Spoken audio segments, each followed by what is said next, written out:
It has sown an intriguing seed in all of our minds. Yeah. So we should be really looking out for the bit where the phone goes at 6:30 in the morning and they shuffle out in there. Hello. Okay, fine. Wow, that's intriguing. He's pretty good. He's good. He did come across as very, very professional, very efficient. I think Jim looks like a good shoe-in for, I don't know about a win, but he's together, he's charming, he doesn't put out this kind of, I'm an arsehole businessman bluster. He seems like a real contender. Tell you, one candidate was quite striking. Vincent oozed so much oil, you could have used him to dress a salad. I've got plenty of charisma, and I'm not bad looking. Vincent thinks he's a ladies' man. Who's up for it? Giving all the chat and all the flirting. Come on, just have one. Take it home. You'll enjoy it. And we thought you might like to buy some from us. You need to trust me here. It tastes beautiful. Only £2 for you. Happy with it all? Good. Well, why don't you go to the bank, go and get some money out, and then meet me back here? OK, yeah? Strangely enough, they seem to be quite impressed and they're buying from him. Oh, one of a kind.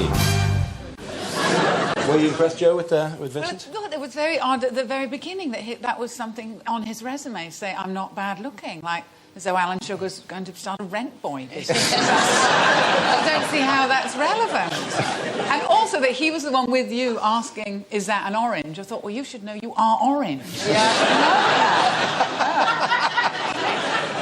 So he was sort of creepy in that kind of... he does think he's some sort of male model, and with the women in the office...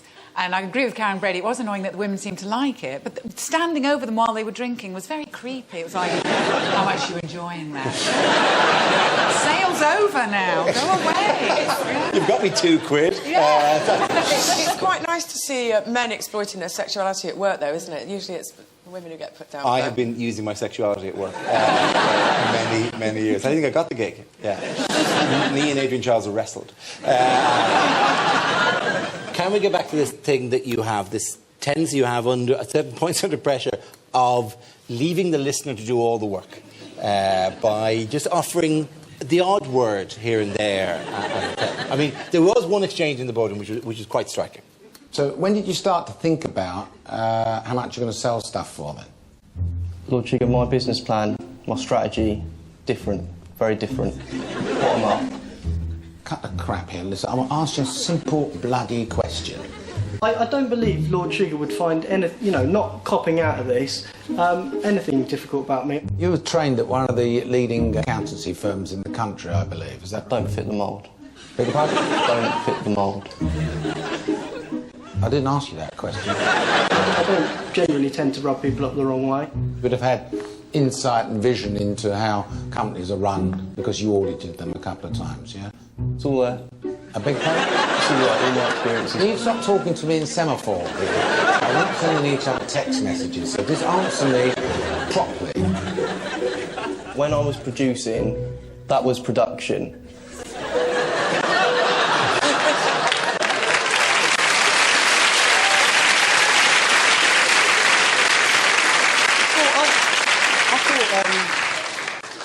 I thought, Lord Sugar's getting into all this Twittering and whatever, and I thought he would, You'd appreciate 140 characters or less. I get it, If he needs full sentences, I'll give him full sentences, That was more like, a telegram. It was more like from the front line of the Crimean War. It's all there. This just in from the charge of the Light Brigade. Efficient, I don't want to, Yeah, it was efficient, but possibly stripped away just a tiny bit too much information. But what I like to do is I like to imply things, because then when they infer them, they feel like, they come up with it, So I just sort of put little teasers out there. And I'll just be like, yeah. What Lord Sugar to solve. You are go, oh, I get it. And then when he gets it, I'll be like, you are the best. Yeah. Well, let's hear what Lord Sugar and your teammates had to say about you. Edward was a classic example of someone who just doesn't want to deploy what he's been trained to do. I've never come across a management style quite like Edward's. I don't care. I just don't care. He might have been a little bit sketchy when it came to the figures. He's an accountant, and yet there was no sort of costings done. There was no structure, there was no delegation. It was based on very, very vague details. I don't need to see all the details. Nice guy as he is, unfortunately, he didn't cut the mustard. Fundamental errors that were made on this particular task was enough for me to conclude that this guy is not suitable to come into a business with me. Harsh? The boardroom is, you know, on a serious note, it's different, and the first time being in there is hard. And were you essentially at that stage empty of so had it been so tough an experience and they grilled you so much that it had become? I think I just didn't plan energy-wise for the boardroom. I just sort of gave it all to the task. And listen, there are ups and downs. I mean, you know yourself about the ups and downs in the fresh fruit business. I mean, it's been a rocky road at times for you guys. Yeah, no, we've had some great years, and overall it's been a big success, but then we had a really tough year in 2008 where we lost a load of money and lost a load of sales, and fortunately we built it back. But there are sometimes when business can just sort of get in front of you and bad things happen. What happened in 2008? Was there a specific thing there? Yeah, there's just lots of things. A competitor launched against us, the smoothie market went down, the price of fruit went up, the exchange rate collapsed, so suddenly we were faced with this perfect storm of things going wrong. But 3 years later, I mean, you have to write it. So, I mean, are you going to go back to being an accountant? You're not. You left your job in order to you're still do growing, this. Aren't you? Yeah, no, absolutely. And you know, I think I get from you, man, a lot of resilience, and I think that's such an important asset. You know, you're sat here doing such a good job and representing yourself and bouncing back, and I think that's what it takes to be in business. We're all going to have bad days, and you've got to get back on it and get. Would you give him a job? Would you give him a job? I have to say, I would love to go for a beer, but I definitely wouldn't give you a job. I'm just not sure I'd invest in you. Not yet. But you'll be back. Volunteering to be the team manager in the first week is a bit of a gamble. It is always going to be a bit of a gamble. Like you, Edward Melody jumped in with both feet. Who was the team leader?